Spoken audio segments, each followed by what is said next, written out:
We're live. Hi, Rohan. Welcome to the show. Hi. Well, you're the first guest over here, and I don't know how this is going to go because it's the first thing. But before we start, let me just tell you what I intend to do through this YouTube thing. Where I just want to have conversation with people around the world. So, you know, historians, intellectuals, political commentators, everyone. And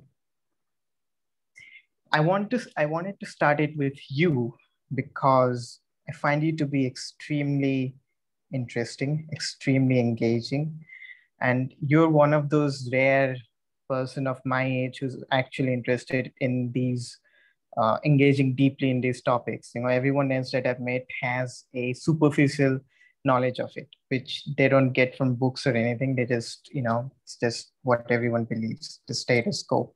But you are special because you tend to look at it from the perspective of the other side. You want to make the best argument for the other side, and you are willing to give them the benefit of doubt. So first, can you tell me, do you have any difficulty in managing that nuance because you have a certain perspective on it? So are you sometimes biased, let's say, when you write about a certain people and you feel like you're misrepresenting them? So go on. Yeah, I mean, first things first, I just want to say I'm utterly honored and privileged to be the first person on your show. I know that I said in the past that I would be, like a very loyal subscriber if you started a YouTube channel. So to be the first person on it, I mean, yeah, I didn't imagine that it would be the case. So thank you so much. This is like really special for you, and it really does mean a lot to me. That you kind of decided to start this way.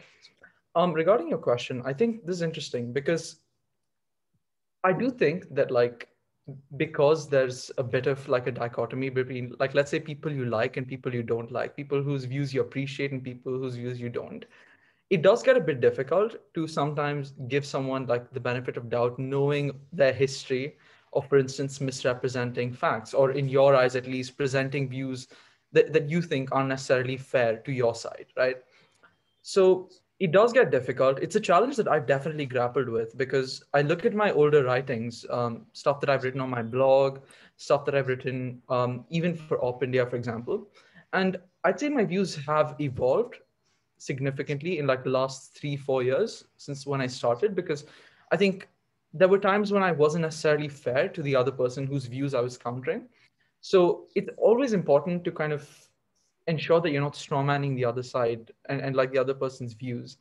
And sometimes being honest about it, kind of like to yourself, introspecting and realizing that you've made a mistake in the past and acknowledging it, it does go a long way. So I think when you owe yourself to a specific side and you have to like toe the party line, I mean, that makes it significantly harder for you to have that nuance. But when your only objective is to be honest and like to stand by what you think is right and legitimate, it becomes substantially easier, because then you can kind of admit your mistakes and things like that. I mean, I'm not saying I'm doing this really well either, but I'm kind of starting to realize that it's important. So tell me one mistake that you made, which you came to realize was a misrepresentation later on. Oh yeah, multiple times. I think I've deleted quite a few of my older tweets that aren't representative of what I think right now.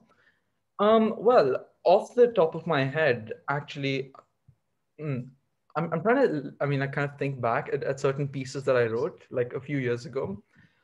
Um, I think, for instance, when I wrote a piece about um, the misrepresentations in CBSE textbooks, I wrote this a while ago. It was actually my first ever article that came out. So it was on how like NCRT and CBSE books like hugely misrepresent Hinduism and just make students think wrong of their own culture without actually like having nuance and without actually analyzing what's written and things like that. But the problem with it was not really its conclusion, but I think sometimes what I would do is I would take pictures from certain textbooks. For example, they would say the caste system was discriminatory and there was a hierarchy.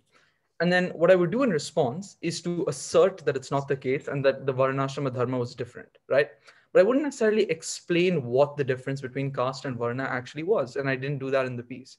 And if I was given another chance, what I would do is actually take the other side at its absolute best and assume that the caste system was discriminatory, and try to like objectively analyze the difference between what varnas were supposed to be in Indian scriptures, like the Bhagavad Gita, um, or even any of the smritis that people point to, and then like what their conception of a caste is, right? I didn't necessarily do that. So for instance, it's not really the conclusions, but it's the means that I used, that were often like quite different. My views on animal rights, for instance, have changed a lot in the last few years.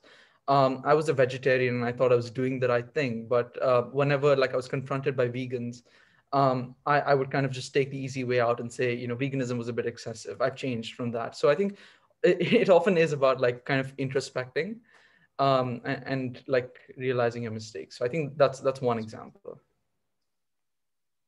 Yep, we'll come to veganism. I actually have I'm going to give you 30 minutes to talk about that. So, but before that, I want to let's start by talking about Audrey Trotsky recently blocked you. How was it experience? How does it feel? Um, yeah, I'm glad you brought that up. I think that's it's. I mean, I don't know if I've been blocked by someone before. Maybe like if anyone's watching this that has blocked me, I'd love to know. But I hope not. It's the first block on Twitter that I've ever noticed, and I thought it was interesting because like ever since I joined Twitter, I was 14, like almost 15 when I first joined Twitter. And kind of like when I first told my parents that I was joining Twitter, right? It was on the precondition that I would not descend to trolling. I would not descend to, like, for instance, um, I don't know, getting personal, using expletives, being abusive, or anything like that. Like a lot of the problematic behavior that you see on social media, where people, just because they're anonymous, don't feel accountable for their views. I promised myself, and even for instance, my parents back then, that I would do away with all that. So I thought that I'd be past the point of like being blocked, because I thought I'd just engage respectfully. And um, I think I was blocked when I tweeted about, well, if I recall correctly, I think it was a tweet about how Audrey Toshka's views on like the Hindu right. I think she said something like, "Oh, the Hindu right is, or Hindu nationalists are incapable of academic inquiry, and they cannot debate me," which I think is just deeply elitist and offensive on so many levels. Because I think, first of all, she brings a dissociation between Hinduism and Hindutva, right? So, I mean, I don't agree with that dissociation, but let's assume it's true. She doesn't even say the Hindutva, like brigade. She literally says the Hindu right. Okay, so like even by her own semantics, it's just Hindus who are nationalists just are incapable of academic inquiry. I think that's a broad generalization that's way too crass. I pointed out that like it's pretty derogatory, and I mean to say that like a whole brand of people, just because they love their country and happen to be Hindus, are incapable of being academic. So I said it has like racial undertones. And I just pointed that out. No offensive words, nothing. I just said it's elitist and it's wrong, and I got blocked as a result. So that was that. But again, I don't think that uh, that I was disrespectful in my conduct. But yeah, that's the story behind it. So why exactly do you think Hindutva and Hinduism are, not dissimilar things? Because I think from where Audrey Chusk and a lot of leftists get their opinion from is from the text of the those who are proponents of Hinduism, Savarkar, Golwalkar, all of these people. And Savarkar explicitly writes that Hindutva is not Hinduism. Hindutva is more than Hinduism. It's separate from it. It doesn't have any dogma. Hinduism is kind of on the spiritual religious realm, and Hindutva is the political application of that. It politically speaks for Hindus. So why exactly do you think that there's no difference between Hindutva and Hinduism when the difference is clearly elucidated in the writings of the popularizer of Hindutva itself?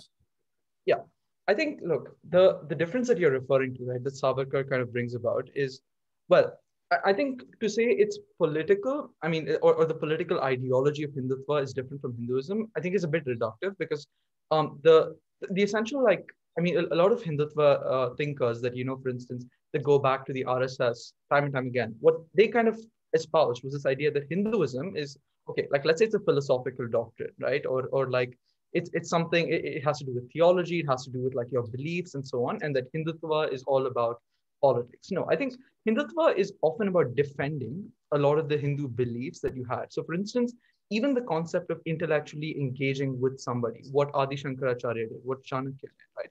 Like, I think all this counts as Hindutva insofar as the politics of Hindutva that you're referring to still is a defense of Hinduism. So, for instance, if you adopt a political ideology and you call that Hindutva, right, that has to do with the fact that you, in whatever way that you deem fit, are trying to defend Hinduism from like external forces that are threats to it. Like, does that make sense? So the idea is that like Hindutva in and of itself is something that's built as like a defense mechanism, and that defense mechanism isn't a new thing. It hasn't emerged in like the 20th century or the 19th century. It existed like ages ago, centuries ago, when people fought to defend Hinduism against like the onslaught of many thinkers who were Charvakas, who were Buddhists, and so on. So I think this idea that like defending Hinduism from external forces that question its very relevance, like the idea that it's new, I think is quite bizarre. Like even if there is that explicit difference, semantically speaking, Hinduism is just like an English way to say Hindutva, because the root word tva, as I pointed out before, right, is in fact just ism in Sanskrit. So like there's no objective semantic difference, and the idea that resisting, I mean that like resisting external threats is kind of new. I think is kind of strange. So yeah. Well, the idea of resisting the it's interesting that you brought up Buddhists and the Charvakas, because Hindutva explicitly includes them in the realm of um, you know of what it calls Hindus, and it explicitly, like Charvakas says, that this sort of political ideology of it, the political iteration of Hindutva emerged because of a need to unite Hindus, unite, form it, I form an idea of nationhood itself, and that is the reason why the Charvakas, the Sikhs, the Jains, all of them are included in the Hindu fold, even though they are many of their views are in fact extremely contradictory and extremely, let's say, um, abusive towards Hinduism. Like I'm explicitly pointing out towards Charvakas. Like if you read the Charvaka text, it's far more Hindu phobic, to use the term, than any of what Audrey Truskay or these lefties today now say. So to me, it points out that Hindutva is kind of a political ideology founded upon territorial nationhood, and not a sort of religious ideology. That is, it's an ethno-nationalist ideology. So what exactly is wrong with that point of view? So let me let me just like I'm glad you pointed this out, because I did preempt that you'd bring up that Hindutva, for instance, encapsulates the idea of Buddhism and Sikhism, right? And like in the past, the examples that I gave didn't include that, right? Obviously, there's room for nuance and there's room for evolution. So, for example, the notion that like Hindu doctrine, like or let's just say Sanatana Dharma, okay, just so we're like semantically kind of on the same page.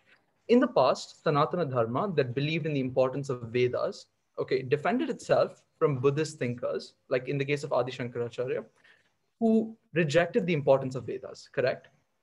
Right now, there is like, and this is where it's important to realize here, okay, just like how in the past, right, Shaivas and Vaishnavas were on completely different pages one day, like they absolutely were, right? What he did was bring them together and say that like you guys are together and you're fighting against something completely different, right? This external threat. And so let's try and like, and this is exactly why Adi Shankaracharya kind of engaged with Buddhism. So he unified a lot of divisions within the community, and then like basically try to fend off external threats. And when I say threats, I mean intellectual threats, not like physical ones or like violent ones, right? In the same exact way, I think this spirit of including different identities under one, and like to like kind of get to a common goal where you're alleviating external threats, like it's the case with like modern day Hindutva that you speak about, is very much consistent with the older version of Hindutva. So, for instance, having Buddhists, Sikhs, right? Jains, Hindus, all of them together who believe in the concept of karma, who believe in the concept of like rebirth, right? Who believe, all these kinds of things. A lot of these like common things that, are very like unique to them. I mean, them coming together, despite a few differences here and there, is not necessarily a bad thing, and it's not inconsistent with the older conception of what I call Hindutva of the past. So I don't think that there's a fundamental difference. Second thing I want to point out here is specifically with Audrey Trushka, right? The reason I pointed out the difference between Hinduism and Hindutva not being as clear as Audrey Trushka pretends is because she claims it to be like, I mean, as a linguistic scholar, it often does get confusing when she says that these two words are fundamentally different, because it means that, like, historically, for a long time, these two things have not been intertwined. I argue that it has, and definitionally too, that's true. So, like, I think it definitely does ring of like, I think there are undertones of like misinformation here when she, as a linguistic scholar, pretends that there's like some objective linguistic difference when there isn't one. So I think one of the objections that you get from the left, let's say, um, or from liberals, um, is that Hindutva is inherently exclusive. So, and the reason they say this, and this is a very specific reason, is because the writings of all of these people, um, and when I'm speaking about Hindutva, I'm speaking about the modern version of Hindutva, the one that came up after Savarkar, let's say Savarkar, Golwalkar, the RSS. The reason they point this out is because if you read the writings of Golwalkar, Savarkar, or even before that, the ideas of Tilak, they are clearly, there's an exclusivist element to them, and Muslims and Christians and all of the religions that are emerged from outside are given a sort of invader status. Parsis, they're sort of honorary members, like the Jews, Nazis did with certain Jews. So in that sense, I think that there is some legitimacy to the argument that certain forms of Hindutva are in fact exclusivist, because you're well aware of the extremist writings of Golwalkar.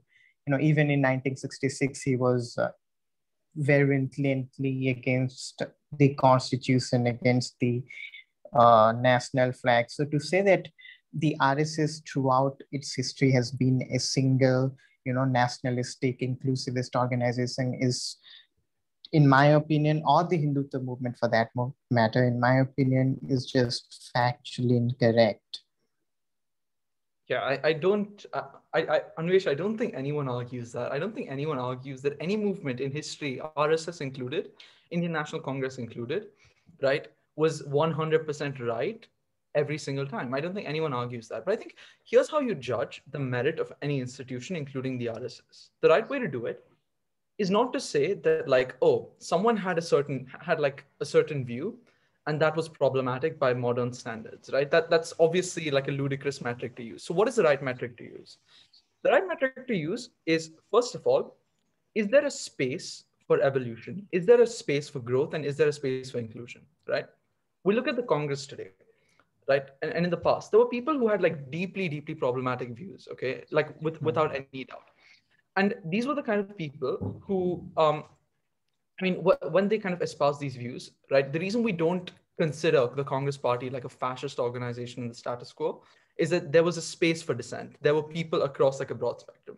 In the same way, I would argue that RSS had a broad spectrum. Okay, they had people like Bal Gangadhar Tilak, okay, on the one end. Okay, people like Savarkar who had slightly more extreme views than, for instance, someone like Tilak.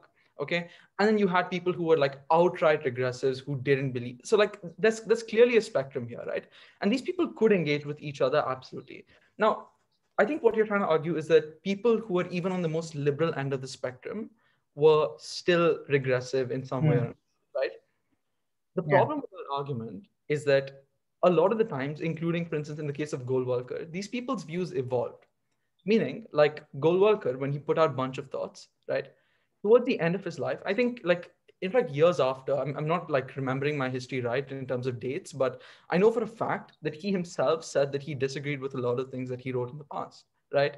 I mean, for instance, how he so for instance, how he presented certain groups within his books, like there were things that he regretted as well.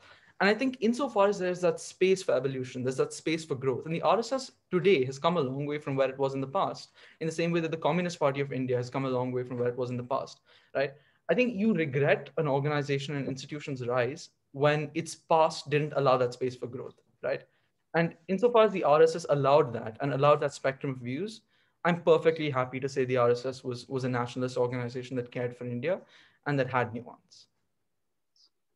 So do you not think that this perception is partly based because of the RSS inability to convince us of that? Because from what I see in the RSS is not, of course, many of the current RSS leaders disavow from the extremist views that were held in the past, but I don't see that more often. That is, when I talk with most Hindutva people, they either don't acknowledge that is this is what the problem with the RSS or the Hindutva right is, or they go to the extreme end saying that this is what they said and this is the right way to do it. This is the right way forward. So I don't see that space from to acknowledge past mistakes or to exclude certain people. It's like everybody is in this spectrum, and you know there is no clear cut division. This is you're extremist and we're not going to allow you into the mainstream. I don't think there's a clear cut division when it comes to the RSS. Now with the liberals, that has happened to a certain extent. It hasn't happened completely, but it has happened to a certain extent. So liberal would completely agree with you that free market liberals would completely agree with you that Nehru was wrong about the economic policies or the Chinese aggression. But in the right wing, as it exists in contemporary times, I don't see that quite often. I see you are willing to sort of have a nuanced discussion. Swapan Das Gupta is willing to have a sort of nuanced discussion, but in the sort of general the LCDs, I don't see that. Let me tell you why. I think there's a very clear reason for this, okay? Either A, people owe themselves to the organization and all that the history is all about, to the point where they cannot objectively analyze the mistakes of the organization. That's not to say I think the RSS has made mistakes, okay? But I do think that their views have like changed a bit. I mean, not a bit, a lot. And given that, I think in general, like when you owe yourself to a certain party, a certain person, then you can't like kind of show the various shades that this person or that this organization actually has, right? Good example of this, Gandhi. We've lionized Gandhi to a crazy amount, to the point where we are just unable to or unwilling often to like acknowledge the genuinely problematic things that Gandhi's done, the genuinely problematic things Gandhi stood for, whether that's about the rights of indigenous people in Africa, or his views on women. I mean, like so many different things, right? And so, given that, I think what I want to say here is that there are people within the organization that acknowledge the nuance, that maybe don't want to kind of talk about it, because in their capacity as people who are serving the organization, they realize that it doesn't work out for them.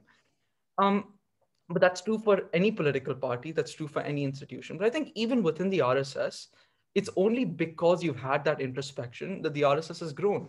That the RSS today has a Muslim munch, right? Or the RSS has just, yeah, it's come a long way. I don't think that the history of the RSS is exclusive, by the way. So I just want to make that clear. But at the same time, I do think that there's been a lot more inclusion in the last many years than there has in the past, right? And it's the exact same thing. So I think when you owe yourself to a certain person, a certain political party, a certain institution, you feel this burden that you have to defend everything they ever stood for, which is just not the case. And and I think that's probably why I mean, a lot of the people that you claim to speak to, right, are also folks that might espouse these views that, like, let's say, even if there were outright aggressive views espoused by some people in the RSS, like they either try to deny it or they try to pretend it never happened or whatever, which you don't have to. I think as long as you acknowledge that there was space for other views and that those views were countered and they can be countered, I think you're good to go. So a lot of people don't realize that. They think that's an indictment on the institution as a whole, all that it stands for, on the ideology, on the country. And I think when you do that, you lose your ability to kind of objectively sit there and say, no, that was right, that was wrong. So yeah. Don't you think that the reason why we are having this discussion on, sort of historical wrongs is because this is brought up by the, BJP and the RSS repeatedly? So what I see from the left and the right is that the right points out the mistakes of the left and the left points out the mistakes of the right that happened, let's say, 70 years ago, or 100 years ago. And I think that is an inaccurate way to read history, to reduce history to, um, the flaws of one person, or to reduce a person to his flaws is just not the right way to do it. And as long as the right continues to do it, the left will continue to do it. And, this is like a feedback mechanism. This will keep going on unless we accept that there is actually room for nuance over here. These people were flawed. They had their you know they had their good parts and they had their flawed parts, and we're willing to acknowledge both of that. And I don't see that either from the left or the right. As you rightly point out, in the case of Gandhi, who has been lionized not just by the left, in fact by the mainstream right even. So we don't discuss his controversial views. I think the Joseph Lelyvelt's What, which is actually a nuanced biography, Great Soul, is still banned in Gujarat. Yeah. Right. So I don't think that in the Indian discourse there is we are allowing a room for nuance. Let me just disagree here, okay? And here's why. I think there's a fundamental difference between how the right disagrees with history and then points out history, and the left does. Look, obviously there's going to be bombastic stuff on either side. This isn't about the extremes, right? This is about how the mainstream right argues with the mainstream left. Okay. Here's a fundamental difference.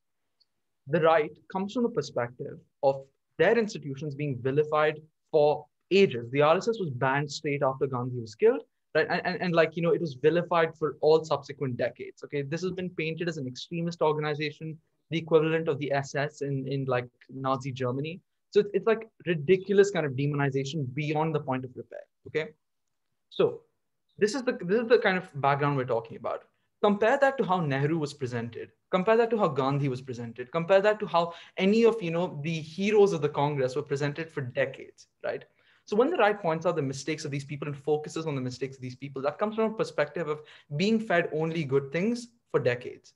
Whereas when the left continues to vilify the RSS and pretend like there's absolutely nothing else going on, RSS is some kind of like an extreme version of, or like some kind of an institution that just that propels like Nazi views and things like that. That comes from, I mean, on the back of like a huge history of demonization, a huge history of censorship, as well as like just factually inaccurate things, right? So there is a fundamental difference here. I think society for too long has pushed the left's heroes and the right is counteracting it, which creates balance. The right's institutions have been vilified for like ages, and the left is just trying to pile onto that, which I think is problematic. So there is a difference. I just want to point that out. As far as, yeah, I think as far as the rest of it is concerned, 100%, I think it's the same exact thing with Gandhi. And yeah, the mainstream right, probably the reason the reason the mainstream right is like afraid to say anything about Gandhi is because I think it's just been so widely accepted that Gandhi is like a good figure and like a figure of truth and all that's holy and all that, to the point where you get demonized even more if you say anything against Gandhi. You're considered a Godse supporter if you do that. So I think it's in the right's interest to do that, but I don't think the right fails to realize where Gandhi also went wrong. Yeah, that's my answer. It could be, but um, do you not think that the mainstream right uh, is also, when it comes to issues like real issues of, say, changing history textbook, making a nuanced, giving a nuanced point of view, like both, I think both the left and the right fail in that, even though the left has this sort of monopoly over that, and the right is, first of all, it's not willing to change it. That's the first thing. It's not willing to like uh, change the whole educational structure, the whole educational textbooks or the grand narratives. Secondly, when the right actually presents its intellectuals, they happen to be someone like Dinanath Batra, who spouts all ridiculous, hateful, bigoted, and just plain wrong history. Or, for instance, when Bajpayee's regime tried to change textbooks um, in the first term, it was plain, factually incorrect materials um, intended to glorify a certain point of view, a certain perspective. And I think that that is honestly not the right way to go forward, right? Yeah, I mean, actually, let me just try and flip this. I want to ask you, what do you think is the right way to go forward? If you were a Well, right, I'd be curious here. well, the right way to go forward is to simply, present the facts as they are, and to, say that, look, our history is not just, I'm not in favor of the great man theory, as Carlyle put it. So I would say, all of these events led to the led to India's freedom movement. It wasn't just Gandhi or any of these people. I'm saying that let's acknowledge the contributions that everyone has, but let's point out that it wasn't, you know let's also acknowledge the contribution that have not been spoken of. I'm saying that create a nuanced perspective, right? So I'm saying um, there should be room for criticism in our history textbooks of revered historical figures, and there should also be room for adulation for the rights that they did. Right. Yeah. I mean, I think I don't think anyone anywhere, whether right or left, will ever disagree with that. I think everyone, like, I mean, if you go ask Romila Thapar about her textbooks, right? Do you want to present facts? Yes. Do you want to be nuanced? Yes. Right. And like, do you want to present the pros and cons? Yes. But somewhere in the process, somewhere in the methodology, it all goes wrong, right? And here's the problem. I think it's often like quite easy for us to like come here and critique textbooks. And you're right in pointing out that there is a deficiency in the academics you have. I mean, I do blame a large part of the fact that you don't have right-wing academics on the fact that the left has hegemonized it. It becomes absolutely impossible to get into the academia if you don't have some version of like left-wing views, especially like getting to like write textbooks and things like that. I mean, I'm applying to college right now, right, in the United States. And I mean, I'm literally compelled to stand for, I mean, some version of like left-wing views, some version of social justice, some version of what the left considers social justice to even have a shot at like any of the top universities that I'm aiming at, right? This is gatekeeping at like its absolute worst to get into university, right? Forget, going there, producing research, getting your, paper or your work basically hailed by other academics, having the word spread around, having it read, peer reviewed journal. Like I think the list goes on, right? If getting into university in a place like the United States, right, or even in India for that matter, I don't think social sciences in India is that different to what the US does and the kind of gatekeeping that they do, right? And so, if it's that level of crazy amount of gatekeeping, how does a right wing historian, or how does someone who, let's say, even has the view that like Hinduism wasn't casteist, Hinduism wasn't problematic, how does someone get to the top without being called some kind of Brahminical casteist bigot? It's ridiculously difficult, right? So I think it's easy to say, well, I mean, the right has no academics and that's their problem. But I think this comes because of, I mean, huge decades of just institutional hegemony by the left. And to and I'm not saying this as someone who falls on the right wing of this political spectrum. I say this as someone even neutral. I think it's hard to deny. I think even William Dalrymple, like a well-known historian, that even Wendy Doniger called her own mentor and things like that in her book, right? So I would say he doesn't have skin in the game. He has no reason to support the right. But even he said India, a post-independent India, like basically I mean, the left took over the academia in a post-independent India. So I think it's important to recognize just how bad this hegemony is. And that's why it's so difficult. So I think the moment we can do away with that, the moment, for instance, we can have institutions like the RSS and so on, devote its resources not just to politics but also to, for instance, to ensuring that you get the kinds of academics that you need, or like people who go and study the social sciences and so on. Like when you get that, which I think you already have, like people like me, for instance, want to go and pursue social sciences, and there are people like me, right? And as much as you get more, as long as you get more of that, and the left stops, and having this stranglehold over the academia, I think you can get it if the government really cares. I do think this government cares, but I haven't seen too much evidence of it. But I think as long as the left is willing to get rid of its control over the academia, I think it's going to be organic change. Well, I completely agree with that because one of the things that I've also seen in academia, Indian or in the Western academia, it's just the same situation everywhere except for France, because the French happen, they basically agree on the central issues. We don't agree on the central ideological issues, and the French, you know, can afford to do that because they just don't care for what the rest of the world thinks. They're a developed country, and they can afford to do the way things the way they want to do. So when it comes to phrases like Islamophobia or anything, the French president clearly announces that this is a problem that we need to fight. We believe in freedom of expression, while the left in the rest of the world has sort of given up the idea of free speech, even though in the 1960s it was actually the old left which espoused the principles of freedom of speech. Like if you even as late as 2000, it's like the right wing was literally the one claiming that for the parental advisory sticker that we have on albums, it was because of the right wing, because of the likes of George Bush, and who were claiming that there were these things in the music, rap music at that time, or rock music before, which was the devil's music. Now it is completely flipped. Now it's like the right wing keeps talking about free speech, and the left wing is now retreating back to sensitivity, safe space, or whatever.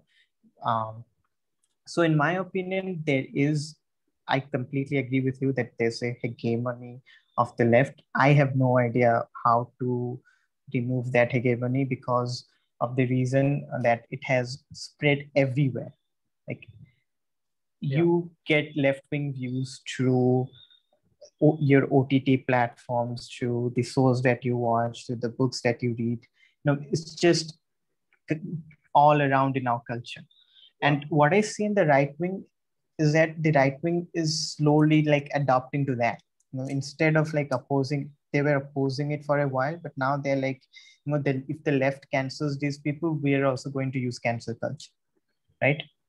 So that is also happening, and I also see in the Indian right wing particularly the use of leftist terminologies, like the leftist theory, to sort of frame the Indian Hindutva movement. In Op India, for instance, where you write, I think your editor has written a 2000-page article on it, like using terms like intersectionality and why Hindus are really the oppressed ones and Muslim are the oppressors and the colonizers. And this is basically, to me it seems like that kind of rhetoric is like the mirror image of what the left wing does. And this marks the victory of the left wing. It's like the right is saying that you have won, because what the right is essentially doing is accepting everything that the left says, accepting the culture itself, and saying that and using it for itself, right? So the ideas themselves that the left wing espouses have in a way won, and the right wing is simply mirroring that. So how do you think that? So I don't see a lot of opposition from that, uh, from the right wing. So how do you think we can come around to it, where the right wing in India, especially, actually advocates for free speech instead of selective speech? I don't think so. Here's the thing, right? you I think you talk about an inversion where like the left is in cancel culture, and I mean it's engaged in things like that, and the right has kind of mirrored the same thing where it stood for free speech, right? But the truth is the Indian right never really, I mean, I don't think free speech absolute free speech was ever even like on the table in India. I've never seen it. I don't know, like correct No. me. It's never been on the table. So I don't even think. Wait. Yeah. Just to correct that, I don't know about politicians, but absolute free speech was before the First Amendment was introduced. Absolute free speech was the the standard norm in India based on the judgments that the courts have given. In fact, the First Amendment was introduced especially to circumvent the judgments of the judiciary. Okay. So for 8 months after independence or something, absolute free speech was the case in India. Justice, I'm forgetting his name. He wrote, there was a justice who wrote that, even if someone says that advocates for murder in speech, like says that you should murder this person, or you should I want to murder my wife or whatever, then he should be allowed to say so. So absolute free speech was present in India until the Nehru administration introduced the First Amendment. Wow. Okay. You learn something new every day. I didn't know that. That's really interesting. I'm gonna read more on it after this. But um, okay. I mean, even if that's true, right? I think the truth is, in political discourse, at least for the last like many years that I've kind of followed politics, and even for the time before that, I think there was just so too much censorship from either side of the political like kind of spectrum, to the point where I don't think any side, any party, or indeed that like any ideological leaning, whether on the right or the left, like ever stood for absolute free speech. I.e., if you even if you want to condone violence and stand by it or incite it, you have the right to do so. I'm just going to prosecute violence. I've never seen. I mean, I haven't seen anyone like take that kind of position in India. That's not an independent thinker. Certainly, no one in any party, right? And so, given this, I think it isn't really an inversion. I think it's pretty consistent with what the right and the left have actually stood for in India, because I think the Indian right is slightly different from like the right in America. But that being said, let me just address what you said about Op India really quickly, because I think Op India, from what I see, right, they do like a lot of really interesting things that admittedly they wouldn't do if for instance Op India were just like mainstream media. Let's say Op India was like Times of India or the Hindu, okay, and the editors were to run it, okay, it would look different from what Op India is meant for today. Why? Because basically Op India seeks to do to left-wing media what left-wing media does to the right. Okay. So for example, if the left focuses on the religion of a certain individual, right, who commits a murder and he happens to be a Brahmin, okay, like I mean not a religion but caste, right? Let's say they focus on his caste, right? I mean Op India will specifically focus on the fact that someone who commits a murder is Muslim. Okay. This isn't necessarily to say, oh, all Muslims are like this or anything like that, but it's to do to the left what the left has historically done to Hindus, to Brahmins, to India, and like to basically factions of the right, or to groups that have like traditionally been on the right. Okay. And so this is the point of Op India. And I think that's why when you see them use language that the left does, things like canceling, things like intersectionality, right? Things like colonizers and so on. First of all, I don't think the word colonizers in and of itself is a like leftist terminology. But in general, what I mean to say is that the reason they do it is because I think it's often important to counteract the kind of rhetoric that comes from the left and the same kind of language that the left uses. And Op India, specifically Op India, is, I mean, they are meant for that. That's what they do. They like, I mean, there will be right-leaning organizations like Swarajya. There will be left-leaning ones like the Hindu, right? But then you have things, you need to also have like organizations on the right that do exactly what left-wing media does, and Op India does exactly that. Yeah, well, I really want to move on to, I really want to discuss this, but I want to move on to veganism because we haven't even started that, and it's been, what, 40 minutes now. So you're a vegan. Yeah. Why? Okay, I think it's easier to answer this question than the question, why aren't you vegan? So yeah, I think it's pretty simple. I'm vegan for like basically because I care about animals. It's not really environmental, although I think that is an important component of it. It's not health reasons, although I think that is also an important component of it. It mainly is it is the fact that like I think the systemic abuse that animals kind of go through thanks to the meat and dairy industry is genuinely abhorrent. It's disgusting. The way, animals are treated, right the way up, when they go to slaughterhouses, when, they're, well, I mean, for instance, even in the case of like so-called ethical slaughter, even the act of taking away an animal's life, a sentient being that, I mean, that feels emotions when you kill it in the minutes before you do it, or the pain that it goes through while you do it. All these things, it wants to live and it's fighting to live, and to take away its life for our taste, for what we say is our nutrition, which is just not true. But even if it is, right, for like taste and things like that, um, is, I think, just wrong, and that's why I don't eat meat. Dairy is a slightly different story, but it's the same exact reason. It's about ethics, I think. The way you treat animals when you take away, so I think, for instance, where I stay, at least, and this is also true in India, but where I stay, what they do is, to get milk, they artificially inseminate cows. Okay, and they, so that, obviously these cows are, they're basically put through what we would call rape for humans, and then you have their babies being born, so then they can then produce milk. And then, I think within minutes of the calf's birth, the calf is taken away, and then you have these cows being milked time and time again, and they're raped about 5 6 times in their lifetime. It just continues. So it's just painful. And then at the end of it all, the only difference between India and the rest of the world is that the rest of the world will send the cow once it's old to slaughter. India might leave it on the streets, but it's equally disgusting. So I wouldn't want to do that. I think the milk is meant for the calf, and yeah, I'm not going near it. So that's why I'm vegan. So to me, it seems like the argument that you're making is primarily motivated by emotional reasons, sentimental reasons. And here's why it doesn't work out for me. The sentimental reasons is, in themselves.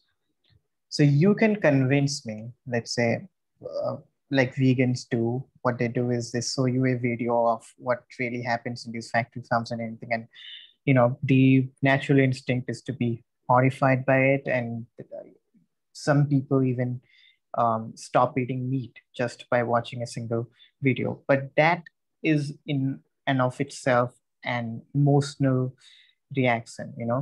So another emotional reaction would be to say that, is the same as a person who says, I'm disgusted by homosexuality and that's why it shouldn't be permitted. So in um, that is also an emotional sort of argument for it. So I want you to, and look, here's the thing. I agree with veganism, but because I'm not a vegan, I'm going to play the devil's advocate over here.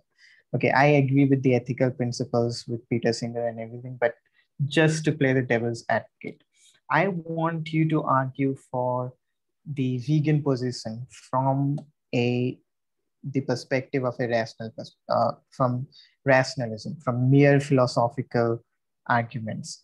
So, for instance, Roger Scruton, the conservative philosopher, points out that the likes of Singer and the vegan movement, they talk about all of the things which human beings share with animals, but they miss the things that human beings don't share with animals, right? So vegans don't emphasize, or the animal rights activists, the ethical vegans don't emphasize on how we are different from animals. And because to be a creature which is considered, who is who is in our moral consideration, it has to be like us in a way. And that is why the vegans emphasize on that. So how would you answer to, say, Scruton? Um, I would point out the hypocrisy of anyone who's non-vegan, really. And I think if they're talking about some kind of a proximity bias, or like a bias that's created by, I don't know, the similarity that we have to a certain animal, I would really just, kind of dwell on the kinds of animals that we eat today and the kinds of animals we don't eat. We don't eat dogs because we see, they can be our friends. They're man's best friends. They're similar to us. They also feel things like emotion. They are also loyal. Okay. We're okay with eating a hen because all we know, as far as we're concerned, is it pecks and it makes a weird sound, right? So I think there's a real sense of hypocrisy. And I think if you're talking from a logical perspective here, and like if you want to take a philosophical approach, I will take one in a second. But before that, I just want to like emphasize the fact that if you really want to, I mean, take an approach that is logically consistent, right? And you don't kill dogs, but you do kill pigs, you do kill hens, you do kill cows. Okay, I mean, not in India, but in other parts of the world, right? So when you do things like that, I think there is something fundamentally that kind of ironically contradicts the logic that you were talking about, which is that you value some lives over others because they're more similar to you than others. But the truth is, the vegan approach tries to maximize it. I mean, to kind of maximize that, that empathy. I mean, even from a logical perspective, a honeybee is absolutely nothing like me, but I don't eat honey, right? So I think there's, and I think because of that, veganism to me is definitely logically consistent. As far as like a philosophical justification is concerned, it's a simple utilitarian approach. I mean, you try to minimize the pain that you induce both on yourself and your environment, and maximize like the pleasure that you kind of get. And I think any kind of pleasure you get from eating like some kind of a cheeseburger, right, is definitely outweighed by the suffering an animal goes through. And I just want to like also, yeah, I mean that's pretty much, yeah, what I have to say about that. Like I was gonna. But that perspective assumes that I, or the person who's arguing, actually cares about animals. So the next question would be, why should we care about animals? But let me emphasize on one of the things which is, very common anti-vegan argument, um, which is that animals do not have rationality. And that is one of the crucial difference, because to be considered in our sort of moral circle, a being has to have rationality, which humans have, but animals, a lot of them do not have rationality. And it's ridiculous to talk about animal rights because we don't care about all animals equally, right? We don't care about an ant as much as we care about, say, a dog or a cow. So even vegans, like even if they're given a choice to choose one life over the other, they would choose the other because of various reasons. The ant has a sort of, it's called nociception, stimulus reaction to it, while a cow actually feels pain, right? So that is one of the reasons, because of utilitarians actually care about the suffering of animals. So how would you answer the argument that rationality, which is key to be considered in our moral standing, is not prevalent in all animals, or is less prevalent in all animals than, say, human beings? So I have two responses to this. First of all, I do think that like this idea that rationality is a prerequisite before considering the moral justification of murder. I mean, that rationality is a prerequisite for whether or not you call something murder. I think is ridiculous because let me point to like a bunch of things that aren't rational that you would strongly, strongly object to killing. Okay. You would not kill a dog despite its rationality. You would not kill a human that, for instance, might have a certain problem. Okay. Like, for instance, if a person is just physically incapable of thinking, right? And I mean, is completely dependent on like you to help to help like be fed, to help, move around, whatever, right?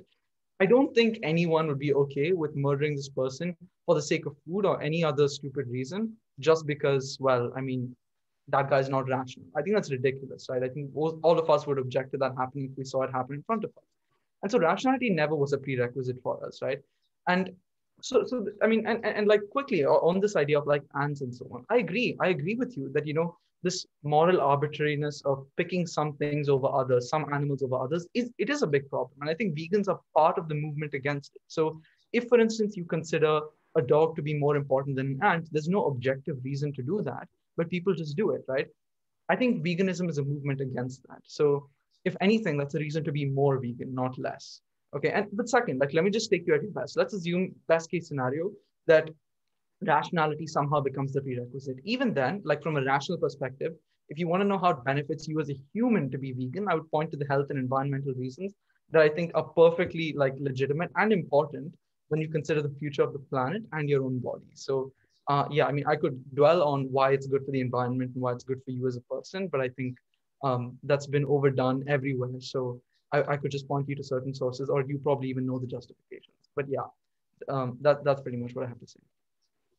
I think the argument that you're making in, sort of philosophical terms is called the marginal cases argument, which is that, you know, you pointed out the example of a human being who is like sick and has lost his capability of, let's say, rationality. Well, the objection to that would be that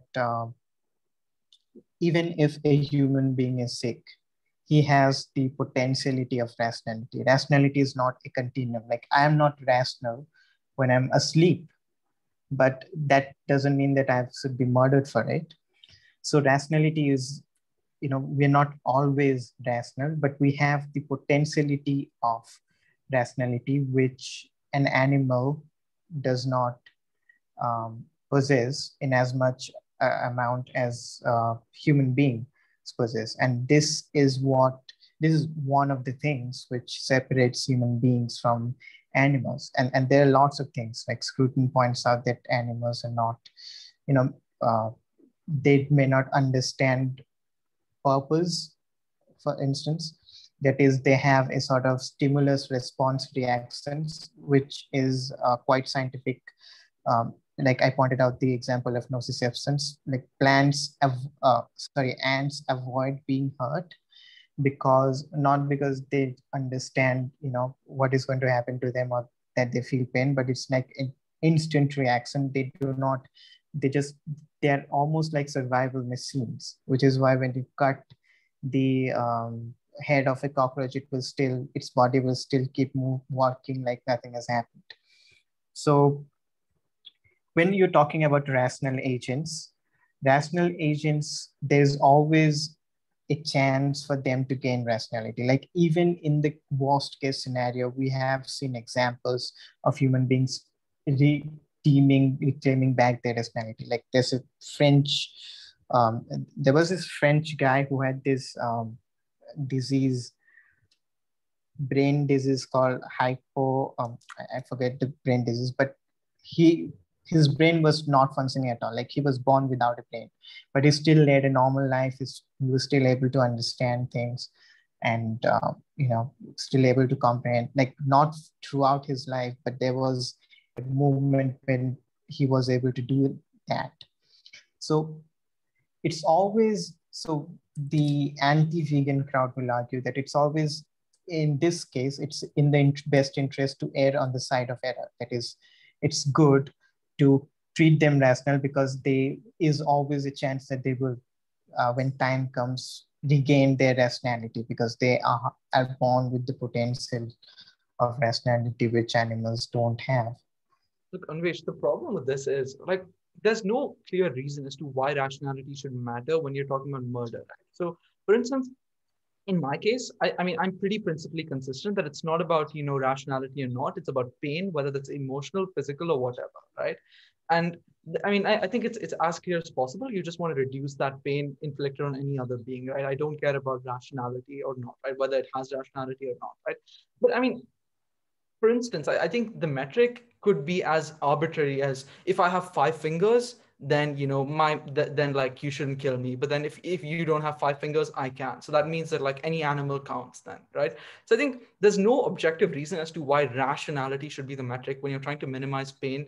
And like yeah, I think it's as clear as seeing a cow cry when you're killing it, or when you're taking away its scarf, right? And I think this question of why should I care if a cow cries? Why should I care if like if a hen dies, or like battles for its life? I think there is no inherent logical reason as to why you should care. There's no inherent logical reason as to why you should care if an African child dies today of starvation. There's absolutely none whatsoever. It has zero bearing on how you live, right?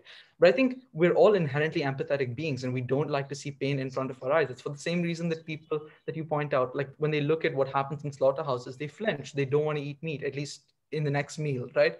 And it's because I think there is something inherent to us that refuses to appreciate that suffering, right? And I think when people say, oh, it's okay, when they look at a slaughterhouse video, that just speaks of their desensitization. It's nothing that they've inherently done, but it's that they've seen it so much that they're just desensitized to it and they don't care beyond the point. But I think inherently, like if you show a child or tell a child about what's happened in a slaughterhouse, from a young age, that child, I guarantee you, will not want to eat meat, right?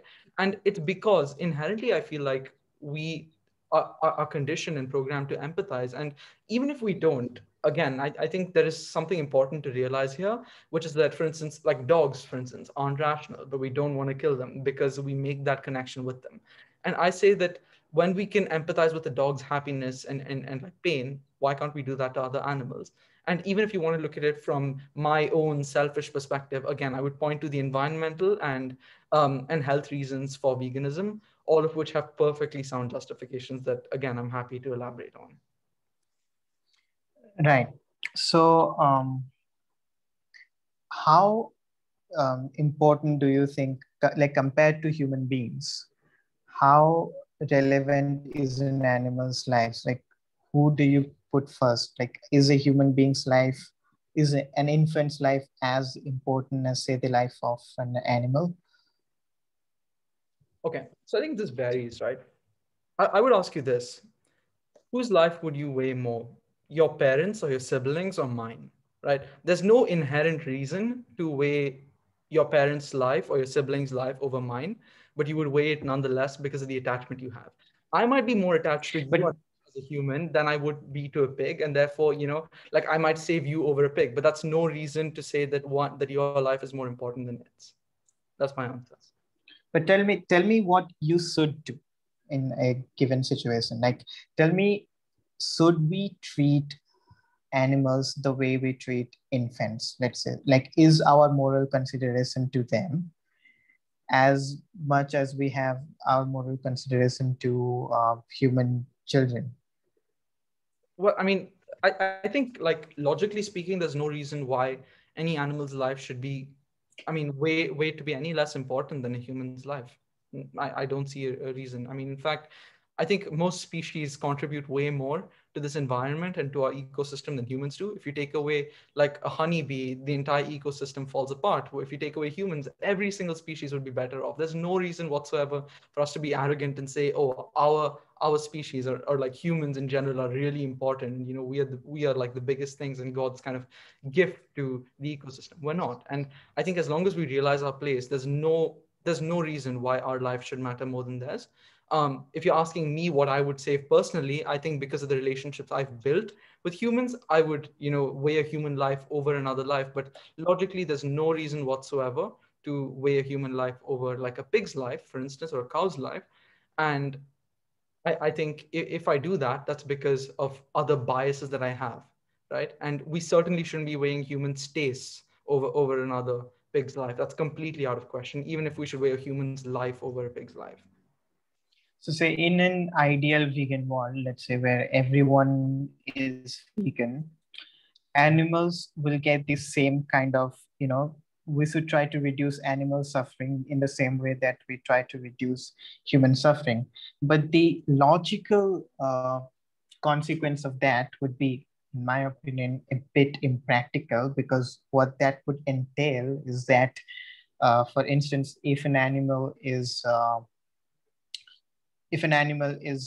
being half eaten and is kept half eaten, then we will have a moral responsibility to take that animal to a hospital. We will have a moral responsibility to, if, like, if an infant is being eaten alive by, say, rats, we have a moral responsibility to take that rat away. So if we see another, say, animal being eaten away by rats, we will then have a moral responsibility to do the same. So we will have to create an entire institution which, treats all of these animals, and that would obviously interfere with nature. But so, like, if you want to eliminate suffering, then this is what you have to do. So what do you like, do you not think that this is the practical consequence of what you're arguing for? Not at all. And like, let me explain, right? First things first, I think if today, listening to this conversation, like assuming everyone in the world listened to this and said, okay, I'm going to be vegan because that made sense, right? um even if that happens, first things first, I think the practical consequence of whoever's viewing your show today, right? If he decides, for instance, or she decides that, they don't, they're like, I'm not going to eat, meat, or I'm not going to consume animal products, maybe once a week, maybe twice a week, maybe all my life, right? Start to make those logical steps towards it, right? Like, as soon as you begin that, the tangible impact is that fewer animals die, right? So obviously this like post, I don't know, some kind of a dystopian vegan society that you're talking about, where we kind of go and step in, stop the lion from killing the deer, and like go and rescue the wounded deer and interfere with the life, is obviously, as I'm sure you'll appreciate, a massive stretch to advocating that people should just be more considerate of animals around them. But obviously, even if just for sake of thought and argument, I don't think this is at all important to the vegan debate, because I think obviously we're very far from a world like this, and it's not the most pressing consequence of veganism. But even if that's the case, I would say not really, because what you're then doing is ensuring that you don't have an active role to play in another animal's suffering. So, for example, if a lion kills a deer, right, the lion's sustenance versus the deer's sustenance, right? There is no reason to weigh one animal's, need for life more than another's. Logically speaking, right? So you wouldn't intervene there. But what you would do is not consume meat on your own. And like, yeah, I think, sure, would you have more rescue centers? Perhaps. I think that's a great thing. In the same way that you have like puppy shelters, if you had that for like other animals, I don't think that's a problem at all. As far as intervening is concerned, in a vegan society that really did care, I think they'd find ways to make it as non-interventionist as possible. And obviously, I'm not the greatest person for logistics here, but I think we'd find a way to make it work. And it's certainly better than the society we live in today, where we just assume that our tastes matter more than another sentient being's life. And I think that's just wrong. Tell me, elaborate on the environmental, why should I personally not eat animals? What benefit would it give me? Okay, right, right. So the thing is, I've given this this speech to like a lot of people that have asked me about the environment and health. So this kind of rehearsed at this point. But look, the general gist is this, like just to make it quick. What veganism, the impact that veganism has on the environment is this, right? Like, it's basically a negation of how the meat industry and the dairy industry has like adversely harmed the environment. So just to understand this, right? There are way more animals that are being consumed, like literally, I think it's either tens or hundreds of I think tens of billions of like animals die every single year to meet the consumption of meat eaters, right? And this is not like a made up number. The number is in billions, but I just don't know how many. Okay. Um, and so obviously there aren't like billions of animals living today. So what do they do? What does the meat industry do? It uses measures like artificial insemination and so on to unnaturally breed several animals within the ecosystem. You have like huge amounts of cows, okay, like being again like raped so that they can produce kids, right? And these children are obviously fed, grass, they're fed trees, so they graze, right? And these obviously take away a lot of your a lot of the green environment that's really responsible for absorbing toxic gases. And that's basically a huge contributor to climate change in the status quo. Completely getting rid of the meat industry today means that all these animals, like billions of animals that are going to like come onto the face of the earth next year and the year after again and again and again, won't exist. It's far more sustainable for the environment. Then like you have much greener ecosystems, you don't have your rainforest being like eaten away. So it's just generally way more sustainable. Along with that, the transportation, the packaging costs of the meat industry, that's a whole other topic. But I think that as well contributes massively to the carbon emissions that the world is facing today. So that's the broad gist. So getting rid of that means that you don't have more and more, more and more cows, more and more animals being, basically having to be born and then killed again and again and again. And then you have greener ecosystems, and like you're far more able to deal with pressing problems like climate change than you are in a world where all these animals are also taking away, your ecosystems. Yeah, well, we've gone on for 1 hour and 6 minutes now. and hopefully I'll be a vegan in the future. I don't know. Maybe I'll be arguing for veganism after, I don't know, when I'm vegan. Yes. But it's Yeah. completely personal. For me, it's like completely selfish reasons right now, because I am kind of convinced of the moral arguments, despite what I said today. I'm convinced of the moral argument of Peter Singer's arguments, the utilitarian arguments. So, but I do I'm struggling with it right now. I think I'll be fine within the next few, I don't know, days. Cool. So, do you have any question for me? Yes, actually, I do have quite a few, but I realize that we're running out of time. So, I mean, I'm Yes. going to put it to this, right? When you kind of decided to get on social media, and I want to do this because I think there are some things that I want to know about you, and like your viewer might want to also like get to know about you, right? So when you got on social media and decided that okay, now I'm Anwesh, I'm going to make a presence on social media. I think I mean, you definitely started by calling yourself a liberal, and I followed you like from your early days, back when I was introduced to you, right? And from there, I think you've kind of had to grapple with being, with calling out things that the left does, right, that you think are problematic, and at the same time holding the BJP accountable, maybe disagreeing with the right on certain occasions, disagreeing with the RSS or the BJP or anything, right, or what the right stands for, even, right?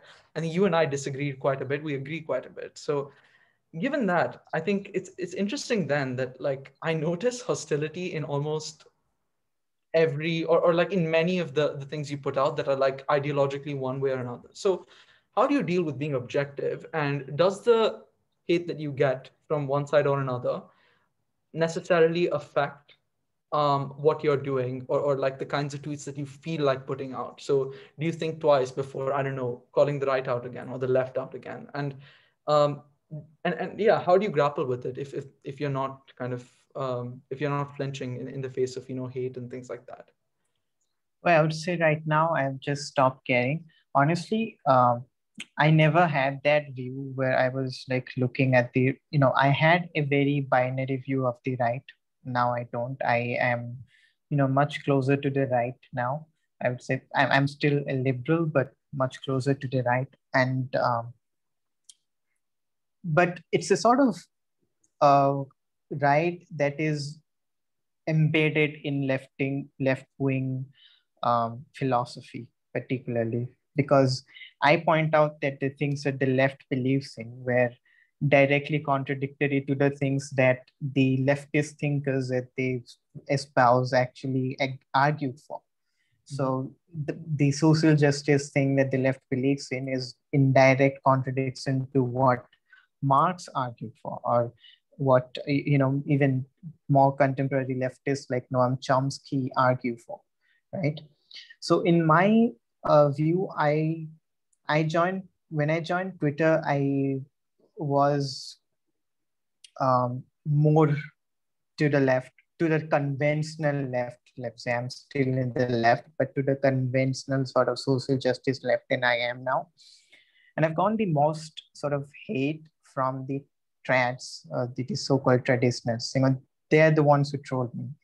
Once or twice, I think I've been trolled by right-wing people, but surprisingly never by left-wing people. I don't know why. I have no clue. But even the sort of death traits, and they're not serious death traits, but like death traits that I get are all from the coming from the trad wing or the right wing. So no, I have not. I don't care about that at all, because at a certain point, first it hits you. First, you're like when you get it for the first time, and a stranger suddenly attacks you and says things about your parents, and they've said ridiculous things about my background. They claim that I have, you know, I did not know that my father was an MP. So Ah. a certain guy on Twitter, and he had like 90 likes over that tweet. He said that my father was an MP and that I am only getting followers or whatever because my father is an MP. Now, I did not know that before I read his tweet.